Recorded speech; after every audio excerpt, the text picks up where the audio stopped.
বাংলাদেশের ওপরে ক্রমশ চাপ আস্তে আস্তে আস্তে আস্তে ভারত আরো বাড়াচ্ছে। একদিন শিলিগুড়িতে আপনার হচ্ছিল, সমতল এরিয়াতে আপনার যুদ্ধাভ্যাস হচ্ছিল। এবার মোটামুটি রাস্তাটা ওয়ান লেন হয়ে যাওয়ার পর এখন গাড়ি ফাড়ি ট্যাঙ্ক ফ্যাঙ্ক নিয়ে গিয়ে একেবারে চিকেন নেকের ওপরে, ঘাড়ের ওপরে একেবারে যুদ্ধাভ্যাস শুরু করলো ভারত। কাল সকাল থেকে এটা শুরু হয়েছে। এইটা একেবারে আপনার সমস্ত মিসাইল গুলো সমস্ত যা আছে সমস্ত নোটাম জারি করে 2-4টে ফায়ার করা হয়েছে বঙ্গোপসাগরের দিকে, নোটাম জারি করে দিয়ে। মানে সব টেস্টিং কমপ্লিট হয়ে গেছে। এইবার শুধু রাস্তাটা পুরো কমপ্লিট হওয়ার জন্য বাকি রয়েছে। আমরা যেটা খবর পেলাম, আর 6 কিলোমিটার রাস্তা, 8 কিলোমিটার ছিল, আর 6 কিলোমিটার রাস্তা বাকি আছে তৈরি করতে। কারণ এই যুদ্ধকালীন পরিস্থিতিতে বর্ডার রোড অর্গানাইজেশন এই রাস্তা তৈরি করছে। এখন এই খবরটা হিন্দুস্তান টাইমস করেছে। হিন্দুস্তান টাইমস যেটা লিখেছে সেটা হচ্ছে আর্মি মিলিটারি এক্সারসাইজ নিয়া এলএসি, লালমনিরহাটে চীনা ঘাটি জুজুকে বুড়ো আঙুল ভারতীয় সেনা করলো পাল্টা শক্তি প্রদর্শন। বার্তা সংস্থা এএনআই রিপোর্ট অনুযায়ী উত্তর সিকিমের প্রকৃত নিয়ন্ত্রণ রেখা বরাবর মালভূমি উপসেক্টরে ভারতীয় সেনাবাহিনী তাদের সামরিক দক্ষতা প্রদর্শন করেছে। পূর্ব হিমালয় পর্বতমালা জুড়ে অবস্থিত এই উপসেক্টরটি দেশের সবচেয়ে উঁচু এবং শীতলতম যুদ্ধক্ষেত্রগুলির মধ্যে একটি। সেখানে অত্যাধুনিক সরঞ্জাম এবং উন্নত প্রযুক্তির সঞ্চিত কামান এবং অন্যান্য সাঁজোয়া যান নিয়ে মহড়া দেয় সেনা। এটা হচ্ছে গতকাল 16 এপ্রিলের খবর। এখন এই যে বাংলাদেশ যে জেহাদি যারা আছে, জেহাদ তো সমস্ত মুখে তরপানি। এবার যখন ভারতীয় সেনা ঢুকবে তখন এই জেহাদিরা লুঙ্গি তুলে বঙ্গোপসাগরের দিকে তারা দৌড় দেবে। মুখোমুখি যুদ্ধ করার সাহস নেই। আর যে কটা যুদ্ধ করতে আসবে সব কটার পেট ফাঁসবে ওই আমাদের গোর্খা রেজিমেন্টের কুকরির খায়, এ একেবারে নিশ্চিত। তাহলে লালমনির হাটের দিকে, লালমনির হাট তো পুরো যাবে, রংপুর গেলে পরে লালমনির হাটও যাবে, ও তো আর থাকবে না।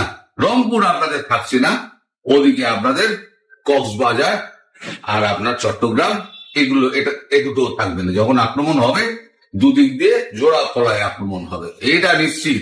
সময় লাগছে। এখন ভূ রাজনৈতিক আর অর্থনৈতিক যে ব্যাপারগুলো চলছে তাতে একটু টালমাটাল অবস্থা। ভারতকে প্রতি মুহূর্তে পদক্ষেপ হিসেব করে মেপে ঝুঁকে নিতে হচ্ছে। কারণ ট্যারিফ ওয়ার নিয়ে যে সমস্ত চলছে কর্মকাণ্ড, সেখানে ভারত নিজের অবস্থানটাকে শক্ত করার সঙ্গে সঙ্গে একটা বড় অভিযান করতে চাইছেন। এর মধ্যে যেটা হচ্ছে বড় খবর, সেটা হচ্ছে ট্রান্সশিপমেন্ট বন্ধ করা হয়েছিল, খুলে রাখা হয়েছিল দুটো দেশ যারা সড়ক পথে স্থলবন্দর দিয়ে নেপাল এবং ভুটানে তারা মাল সাপ্লাই করার রাস্তাটা বাংলাদেশকে খুলে রেখে দিয়েছিল ভারত। এবার সে দুটো রাস্তাও বন্ধ করে দিল। কিন্তু এত বড় খবরটা সেটা এই হিন্দুস্তান টাইমস একেবারে ভেতর দিকে ঢুকিয়ে দিয়ে একেবারে খবরটার 12টা বাজিয়ে দিয়েছেন। যদিও যে খবরটা করেছে সেটাও খুব গুরুত্বপূর্ণ, তবুও এই খবরটা আমি আগে পড়ছি। ভারত ইতিমধ্যেই বাংলাদেশের ট্রান্সশিপমেন্ট বাতিল করেছে। এই আবহে তেলে বেগুনে জ্বলে উঠেছে পড়শি দেশ। ট্রান্সশিপমেন্ট বাতিলের 24 ঘন্টার মধ্যেই একাধিক বাংলাদেশি ট্রাক ফিরিয়ে দেওয়া হয় ভারত সীমান্ত থেকে। উল্লেখ্য, ট্রান্সশিপমেন্ট সুবিধার ছেড়ে ভারত এবং নেপাল এবং ভুটানের মতো দেশে সড়ক পথে পণ্যটা রপ্তানি করতে পারত বাংলাদেশ। এবার সেই সুযোগ আর পাবে না বাংলাদেশ। এর জেরে বাংলাদেশের বাণিজ্যে বিরূপ প্রভাব পড়তে শুরু করেছে। উল্লেখ্য, কয়েকদিন আগেই চীনে গিয়ে ভারতকে চোখ লাগিয়েছিলেন বাংলাদেশের প্রধান উপদেষ্টা মোহাম্মদ ইউনূস। এই আবহে ভারতের তরফ থেকে বাংলাদেশের ট্রান্সশিপমেন্ট বাতিল করা হয়। এহেন পরিস্থিতিতে আবহে বাংলাদেশের গার্ডিয়ান নিজেদের মাথায় হাত পড়েছে। এদিকে ভারতের বিরুদ্ধে প্রতিশোধ নিতে গিয়ে বাংলাদেশ যেন নিজের পায়ে কুড়ুল মারছে।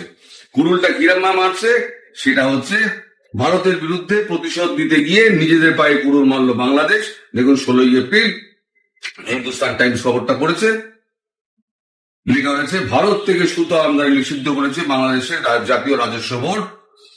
এই সিদ্ধান্তের ফলে বেনাপোল, ভোমরা, সোনা, মসজিদ, বাংলা বন এবং বুড়িমারির মতো প্রধান স্থলবন্দর দিয়ে সুতা আমদানি আর সম্ভব হবে না। ভারত থেকে সস্তায় তুলো আমদানির ফলে দেশীয় সুতো শিল্পের ব্যাপক ক্ষতি হচ্ছে বলে অভিযোগ করেছিল বাংলাদেশ টেক্সটাইলস অ্যাসোসিয়েশন। বিটিএমএ সেই অভিযোগের পরিপ্রেক্ষিতে বাংলাদেশ সরকার ভারত থেকে সুতো আমদানি নিষিদ্ধ করার পদক্ষেপ নিয়েছে বলে জানা গিয়েছে। তবে এতে এবার পোশাক ব্যবসা ধাক্কা খেতে পারে বলে আশঙ্কা করা হয়েছে। বিটিএমএ বলেছে, স্থলপথে ভারত থেকে যে সুতো আমদানি করা হয় তার দাম সমুদ্রপথে আসা সুতোর থেকে অনেক কম, যার কারণে স্থানীয় মিলগুলো প্রতিযোগিতায় হেরে যাচ্ছিল। যেমন বাংলাদেশে 30টি সিঙ্গেল সুতোর দাম প্রতি কেজি $3.40, ভারতে তা $2.90, মানে $2.90। বাংলাদেশে 30টি সিঙ্গেল সুতোর দাম হচ্ছে $3.40, ভারতের হচ্ছে $2.90 ও ভিয়েতনামেরটা $2.96। বিটিএম এর অভিযোগ, স্থলবন্দরে পর্যাপ্ত পরিকাঠামো ও পরিদর্শন সুবিধা না থাকায় আমদানিকারকরা মিথ্যে ঘোষণা দিয়ে কর ফাঁকি দিচ্ছে। তবে বাংলাদেশের পোশাক রপ্তানিকারকরা ইউনুসের সিদ্ধান্তকে আত্মঘাতী বলে অভিহিত করেছেন। বাংলাদেশের knit wear manufacturer and exporters অ্যাসোসিয়েশনের সভাপতি মোহাম্মদ হাতেম এই পদক্ষেপের ফলে তৈরি পোশাক রপ্তানির খরচ বাড়বে এবং ক্ষুদ্র মাঝারি উদ্যোক্তাদের জন্য বাজারের প্রতিযোগিতা আরো কঠিন হবে। বাংলাদেশের পোশাক শিল্প দেশের অর্থনীতির মেরুদণ্ড। এটি ভারত থেকে প্রায় 95% তুলো আমদানির উপর নির্ভরশীল। 2024 সালে বাংলাদেশে 12,50,000 মেট্রিক টন সুতা আমদানি করেছে, যা 2023 সালের তুলনায় 31.5% বেশি। এখন আপনারা বন্ধ করেছেন তো খুব ভালো কথা, তাতে কি ভারতের কোনো অসুবিধা হবে? ভারতের কোনো অসুবিধা হবে না, কারণ আপনার দেশের যত ফ্যাক্টরি গুলো আছে সেই ফ্যাক্টরি গুলো সমস্ত ভারতবর্ষেই চলে এসেছে। ফলে ভারতবর্ষের তুলো ভারতবর্ষেই লেগে যাবে, আপনাদের ভারতবর্ষ নিয়ে চিন্তা করতে হবে না। আমরা বাংলাদেশকে চিন্তা করছি না, আমরা চিন্তা করছি হিন্দুদের সংখ্যালঘু যারা আছে তাদের সুরক্ষার প্রশ্নে। বাংলাদেশ নিয়ে আমাদের আর চিন্তা ভাবনা নেই। বাংলাদেশ ও বঙ্গোপসাগর ভেসে যাক, আর উচ্ছন্নে যাক, পরের ছেলে পরমানন্দ, যত ভোগে যায় তত আনন্দ, আমাদের কি আছে? আমাদের কিছু করার নেই। তারপরে এবার আসছে ট্রাম্প বাবুর একটা আদেশ, সেই আদেশের ঘায়ে কিন্তু বাংলাদেশ সেনাবাহিনী কুপকাত হবে। আপনাদের পত্রিকা সমকালই বেরিয়েছে, আমাকে আমার এক বন্ধু পাঠিয়েছে বাংলাদেশ থেকে, শান্তিরক্ষা মিশনে অর্থায়ন বন্ধের প্রস্তাব হোয়াইট হাউসের। জাতিসংঘের শান্তিরক্ষা মিশনে যুক্তরাষ্ট্রের অর্থায়ন পুরোপুরি বন্ধ করার প্রস্তাব দিয়েছে হোয়াইট হাউসের বাজেট দপ্তর। মালি, লেবানন, DR কঙ্গোতে শান্তিরক্ষা মিশন ব্যর্থ হয়েছে অভিযোগ তুলে অর্থায়ন বন্ধের প্রস্তাব দেওয়া হয়েছে। আভ্যন্তরীণ পরিকল্পনা নথিতে এই প্রস্তাব দেখতে পাওয়ার কথা জানিয়েছেন বার্তা সংস্থা রয়টার্স। জাতিসংঘের সব থেকে বেশি অর্থ দেয় যুক্তরাষ্ট্র, এর পরের স্থানে রয়েছে চীন। বৈশ্বিক এই সংস্থার প্রতিনিয়ত মূল বাজেট $370 কোটি। এই অর্থের 22% দেয় ওয়াশিংটন, আর শান্তিরক্ষায় $560 কোটি বাজেটে 27% দিতে হয় যুক্তরাষ্ট্রকে। উভয় চাঁদাই বাধ্যতামূলক। আগামী 1 অক্টোবর শুরু হতে যাওয়া আসন্ন অর্থ বছরে তহবিল নিয়ে মার্কিন পররাষ্ট্র মন্ত্রণালয়ের চাওয়া পরিপ্রেক্ষিতে হোয়াইট হাউসের office of management and budget দপ্তর জবাব পাঠিয়েছে। সেখানে শান্তিরক্ষা মিশনের অর্থায়ন বাতিলের প্রস্তাব আছে। ওএমবির এই জবাব পাসপ্যাক নামে পরিচিত। তাদের সামগ্রিক পরিকল্পনায় পররাষ্ট্র মন্ত্রণালয়ের বাজেট প্রায় অর্ধেক কমাতে চাওয়া হয়েছে। নতুন বাজেটে মার্কিন কংগ্রেসে পাশ হতে হবে, সেই সময় আইন প্রণেতারা ট্রাম্প প্রশাসনের যে কোন প্রস্তাব সংশোধন এমনকি খারিজ করে দিতে পারবেন। ওএমবির প্রস্তাব নিয়ে মঙ্গলবার নিজেদের মধ্যে পাল্টা মতামত পাঠানোর কথা মন্ত্রণালয়। তার মানে যদি আপনাদের এই যে শান্তিরক্ষা মিশনের অর্থায়ন, যেমন হুয়ের থেকে অর্থায়ন তুলে নিয়েছে, শান্তিরক্ষা মিশন থেকে যদি অর্থায়ন যদি তুলে নেয়, তাহলে পরে টাই ফিস। এই যে শান্তিরক্ষা মিশনে যাওয়া গিয়ে একটা মোটা অঙ্কের যে অর্থ পাওয়া যেত না, বাংলাদেশ সেনাবাহিনী ভারত তো পাঠায় না, এগুলো সমস্ত অন্য দেশগুলো থেকে নেওয়া হয়। তো বাংলাদেশ সেখান থেকে, বাংলাদেশ সেনাবাহিনীর ওখান থেকে প্রচুর সেনা ওখানে যেত। তাই সেই সেনাবাহিনীর একটা ভালো অর্থায়ন ওখান থেকে হতো। সেই অর্থায়নে কিন্তু এখন একটা বিরাট ধাক্কা আসবে। ফলে সব মিলিয়ে এই যে এদিকে যুদ্ধের প্রস্তুতি, তারপরে নিজেদের পায়ে নিজেরা কুড়ুল মারছে। মানে বাংলাদেশ সুতো যারা ম্যানুফ্যাকচার অ্যাসোসিয়েশন যারা আছে, তারা তো নিজের ব্যবসা বোঝার জন্য তারা ইউনুসকে তেল মারছে।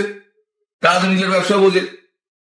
তারা তাদের মত শুনে ইউনুস কি করেছে, ভারত বিরোধিতা করতে হবে, ভারত সুতো আমদানি বন্ধ করে দিয়েছে, মানে তুলো সুতো যাই বলুন না কেন আমদানি বন্ধ করে দিয়েছে, যেন ভারতকে চরম শিক্ষা দেবে। এদিকে চরম শিক্ষা দিতে গিয়ে তাদেরকে বেশি টাকা দিয়ে সুতো কিনতে হবে। সুতো কিনুক বেশি টাকা দিয়ে, তাতে আমাদের আপত্তি নেই। কিন্তু ট্রাম্প বাবু যে সিদ্ধান্ত নিয়েছে শান্তিরক্ষা মিশনে, তিনি অর্থায়ন বন্ধ করবেন, জাতিসংঘের অর্থায়ন যদি বন্ধ করে দেন, এই যে যত % অর্থ বলা হয়েছে সেটা বন্ধ করে দিলে পরে আপনার দেশের সেনাবাহিনীর হাল একটু খারাপ হতে পারে। একদম আপনার ওপরে কিন্তু সেনাবাহিনী চড়বে। কেন চড়বে? কারণ আপনাকে সহ্য করতে পারে না ট্রাম্প বাবু। আপনি হচ্ছেন ট্রাম্প বাবুর 1 নম্বর শত্রু। তাহলে আপনার জন্য বকলমে আপনার জন্য কিন্তু আজকে এই সেনাবাহিনীর ওপরে পুরো চাপটা এসে পড়ছে। সেটা কি সেনাবাহিনী খুব একটা ভালোভাবে মেনে নেবে? মোটেই ভালোভাবে মেনে নেবে না। যদি সেনাবাহিনী এই ইস্যুতে যদি রিভোল্ট করে, তাহলে আপনার জন্য কিন্তু খুব খলখলে অবস্থা। মোহাম্মদ ইউনুস এটা মাথায় রেখে দেবেন। আর বাকি রইল খাদ্যপণ্য, মানে ব্যবসাপাতি পুরো তো ভারত দিয়ে যাওয়া একদম ঝামেলাটি। আর এখান থেকে নেপাল ভুটান ছিল, সেটাও বন্ধ হয়ে গেল। আর বাকি যেটা রইল সেটা হচ্ছে খাদ্যপণ্য এবং আকাশপথ। আশা করা যাচ্ছে, আমি তো খুব আশাবাদী, খুব তাড়াতাড়ি ভারত এই খাদ্যপণ্য দেওয়াটা বন্ধ করবে। ওটা দেওয়া আর বন্ধ করা এবং আকাশপথ বন্ধ করার হয়তো 72 ঘন্টার মধ্যে দেখবেন আপনার দেশে পুরো করে সেনা ঢুকছে। তখন কোথায় আপনার জেহাদি, কোথায় আপনি, কোথায় আপনার উপদেষ্টা? তারা কিন্তু কেউ আপনার পাশে থাকবে না। আপনার গলার ধরে হিরির করে ভারতীয় সেনা আপনাকে বার করে নিয়ে যুদ্ধবন্দী হিসেবে ভারতবর্ষে নিয়ে আসবে এবং ভারতবর্ষে বাকিটুকু কাজ আপনার শান্তি মতো হবে। তারপর যখন হাসিনা ওখানে ফিরবেন, ফেরার পর আপনাকে এক্সট্রাডাইট করা হবে। আপনি যাতে পালাতে না পারেন তার জন্য ভারতবর্ষ এই সমস্ত ছক টক করে রেখে দিয়েছে। আমি আগাম বলে দিলাম আপনাকে, আপনি সতর্ক হয়ে যান।